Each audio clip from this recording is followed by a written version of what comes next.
Coming up, what's the problem with the current Subaru Impreza's poor uphill and/or highway performance? Let's find out.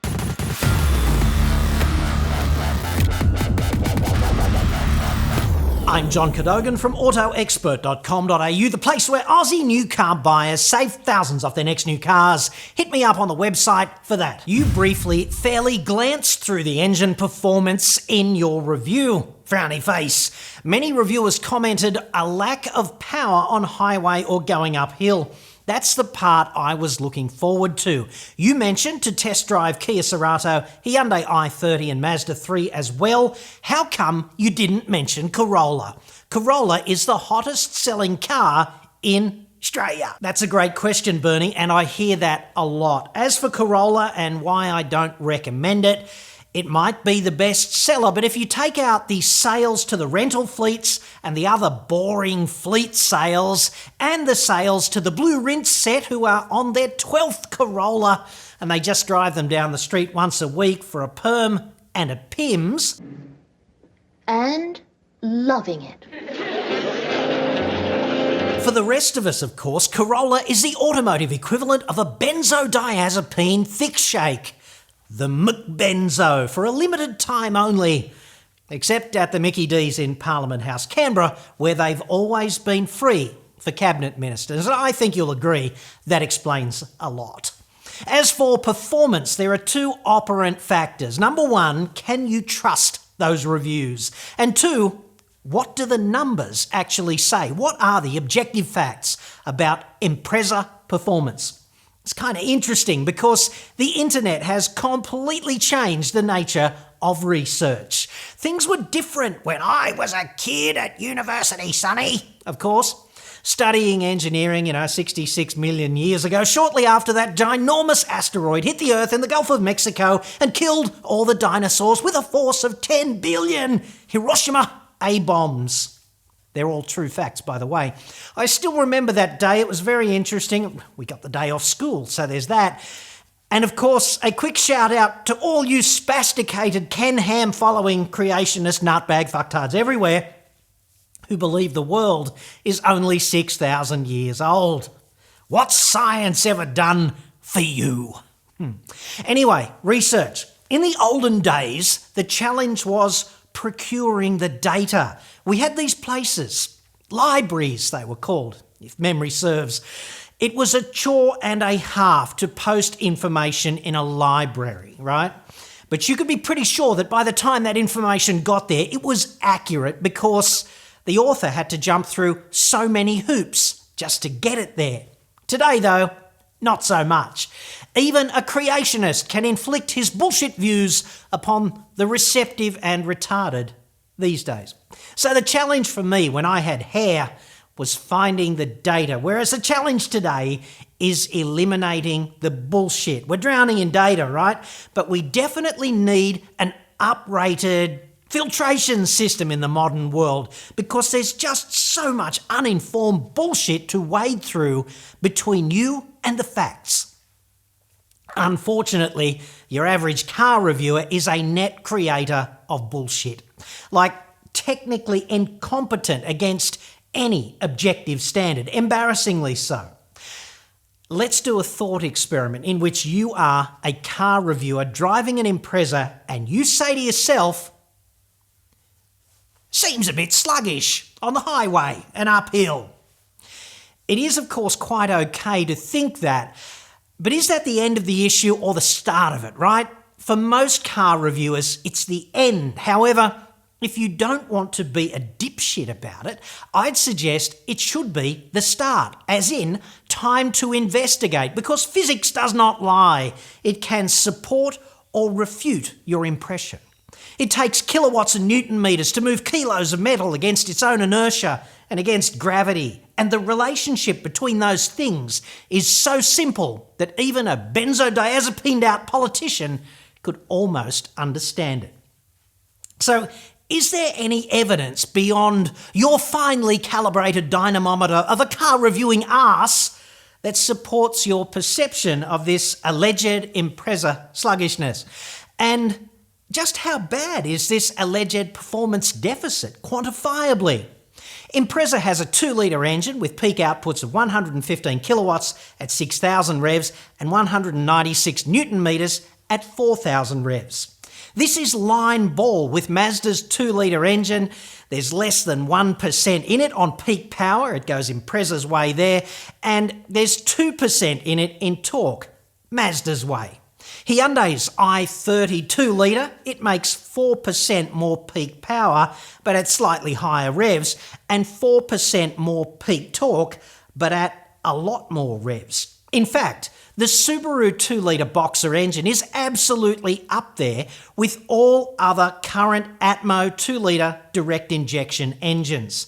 And the only conclusion you can draw from this is, whatever perception you formed, it cannot be the consequence of engine performance. It really can't. Except if you are a creationist, of course. Then anything's possible.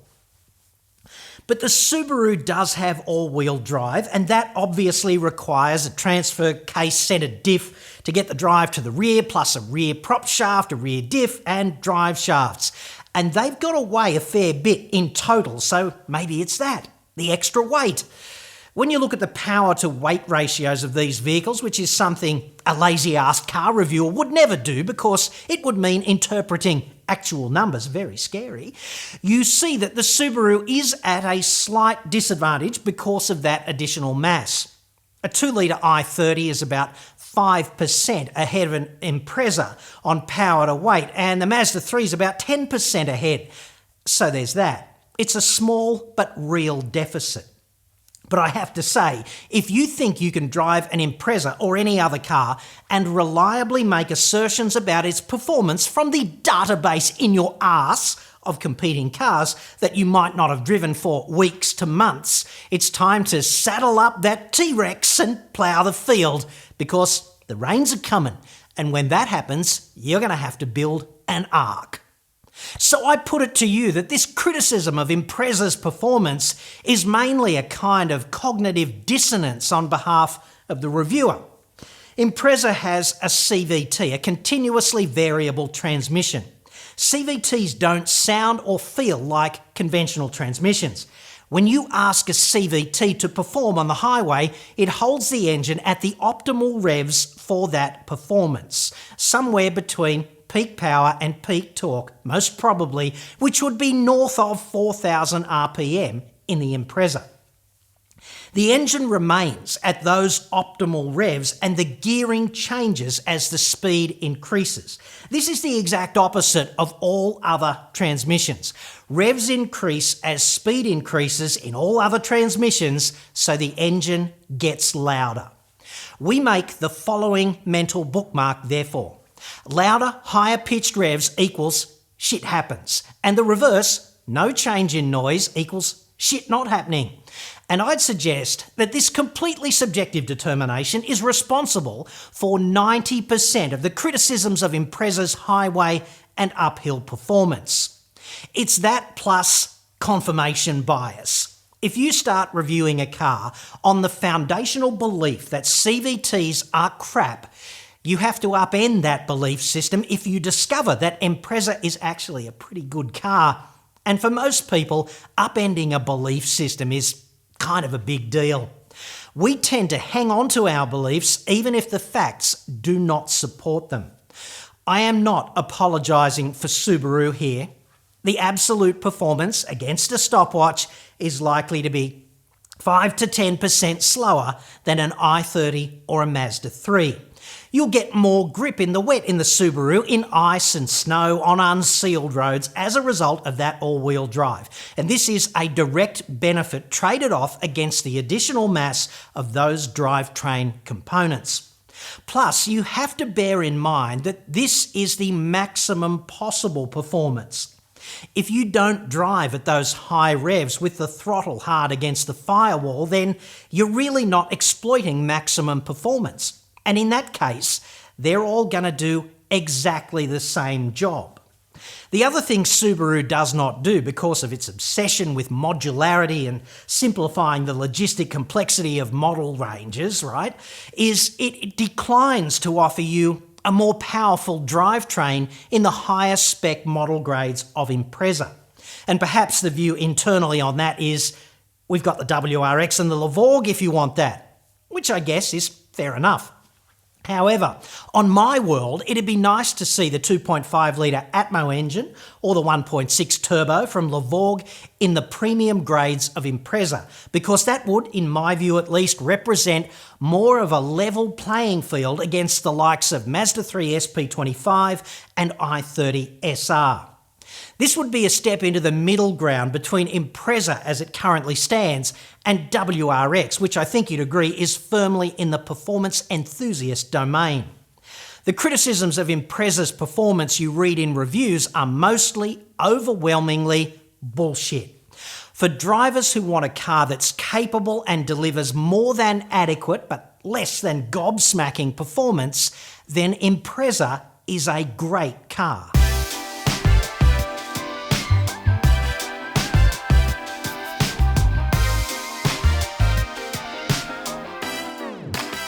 Before I let you go, a quick car theft update. The law of unintended consequences has seen a spike in car theft.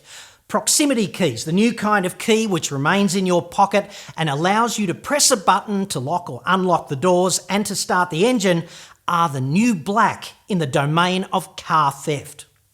Using store-bought electronics hardware, high-tech hackers can actually trap, amplify and transmit the radio signal from the key fob, which tells the car that the key is nearby and disarms the locking mechanism and the engine immobiliser. Well, they can transmit that to an accomplice. And thus, the accomplice can fool your car into hearing the key, allowing him or her to just drive off into the sunset or steal whatever possessions you have left inside. The bad news is that they can trap this signal from the key from outside your home. It's called a relay attack, and it's a growing problem. Just Google the term relay attack for more. The fix is, of course, science. You put your key fob in a Faraday cage when they're at home. Don't just hang them on the wall like in the dinosaur saddling up days, right? Pro tip here, do not go down to the local hardware store and ask for a Faraday cage. They probably don't sell one. Certainly, sir, small, medium or large. You'll probably just get a blank stare. What you actually need is a metal tin, because radio signals cannot escape from a metal box. It can even be a mesh box, and this, of course, is why your microwave oven does not zap you while it is warming up the neighbour's cat. And it explains the mesh inside the glass on the door to the microwave, right? If you didn't know all of that, well, I guess you need to pay closer attention when you went to school. Go back in time and do that. #scientific literacy. Michael Faraday, dead set genius, invented this device in 1836. It's hardly a secret. There's no excuse for not knowing. He had no idea how handy it would become. Science is kind of like that. Put your keys in a tin and the malicious propeller-headed 15-year-old car thieves in your driveway at 3 a.m. will doubtless move on and steal your neighbour's car instead. Yes! I'm John Cadogan. Thanks for watching.